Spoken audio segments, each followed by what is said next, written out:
চাচা কেমন আছেন? আলহামদুলিল্লাহ ভালোই আছি। চাচা একটা কথা বলতাম। বলো। চাচা, আপনার কি বিয়ে দেওয়ার মতন মেয়ে আছে? হ্যাঁ, মেয়ে তো আছেই।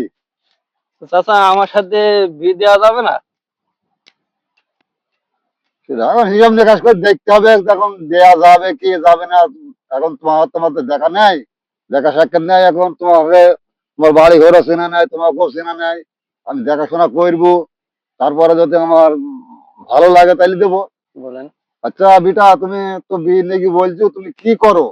তোর কর্মটা কি? চাচা আমার কর্ম হয়েছে, আমি ওই যে জুয়া আছে না, ক্যাসিনো, ওই ক্যাসিনো জুয়া করে মেলা পয়সা আমি ইনকাম করতে পারি। বসি বসি আমি বহু পয়সা ইনকাম করতে পারি। এবং আপনার হয়েছে আমি আমি কোনো কাজ করিনি, এই সাহেবের মতো ঘুরে আমি, মনে করেন ওই খেলা খেলি, ওই জুয়া জুয়া খেলে আমি বহু টাকা পয়সা রোজগার করতে পারি।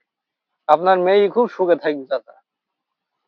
কথাটা তো বুঝলাম, তো তুমি যে কাজ, যে কথা বললি, যে কাজ করো, এই হিসাব করি ওই এরম ছেলের সাথে আমার মেয়ের বিয়ে আমি দেবো না। এখন ওই যে দূরে দেখেন, ওই যে ক্যামেরা চলছে দূরে, দেখেছেন? হুম।